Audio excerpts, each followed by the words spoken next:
regarde ça.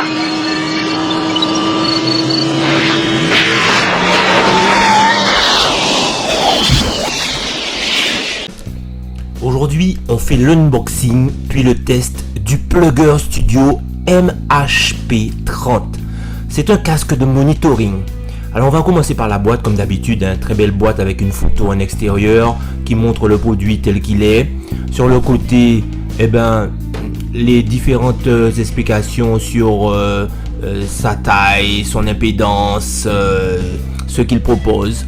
Derrière, rien de bien intéressant, on répète les mêmes choses que devant, et sur le côté, en français, les mêmes choses que sur le côté droit qu'on avait tout à l'heure.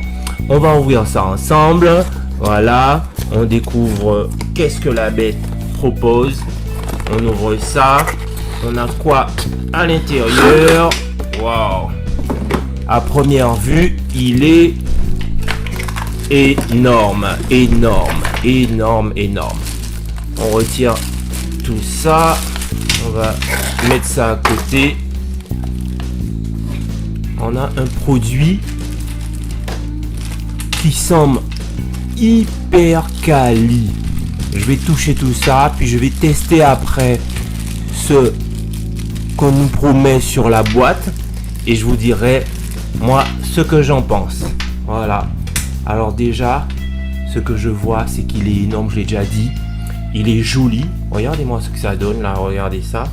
Le head top là, avec du cuir, du vrai cuir. Un arceau en métal.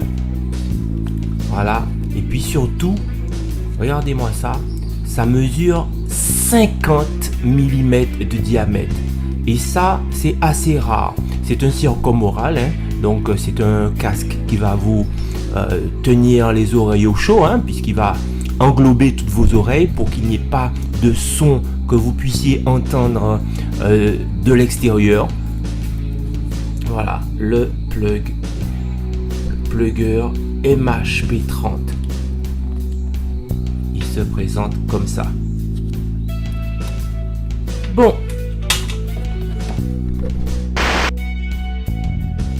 Je reviens après l'avoir testé.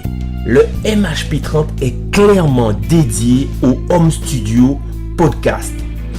Alors, il est moins flexible qu'un casque de DJ, ce n'est pas sa fonction.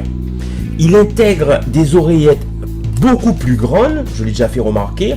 Et puis surtout, en termes de plage de fréquence, l'extension est beaucoup plus importante.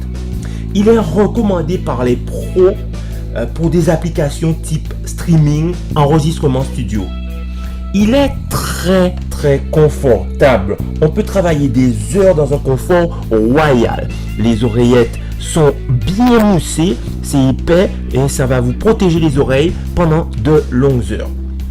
Il dispose, voilà, d'un câble intégré avec mini jack et gros jack qu'on va pouvoir visser. Voilà, un gros jack vissable afin de l'installer sur des micro SD, une carte son, une table de mixage, un enregistreur éditeur ou même directement sur un ordi. Voilà. C'est un casque dont l'isolation des bruits extérieurs est reconnue, qui restreint totalement les phénomènes de repisse, c'est-à-dire le retour du son vers le micro. Il pèse 55 grammes. Il a une impédance de 32 ohms, donc pas besoin de beaucoup de puissance pour le faire fonctionner très bien. Sa réponse en fréquence est de 15 Hz à 25 000 Hz, donc il permet de reproduire toutes les fréquences que nous sommes capables d'entendre. Et c'est très important de savoir ça pour l'enregistrement et donc pour le travail en studio. Il est équipé de membranes en néodyme de 50 mm. Il est tout simplement énorme. Mais cela garantit une belle reproduction du son. Il est totalement polyvalent car il permet aussi de faire du podcast et pas seulement du streaming. Il va pouvoir nous permettre de faire de l'home studio et même éventuellement un peu de DJ, bien que ça ne soit pas sa fonction principale.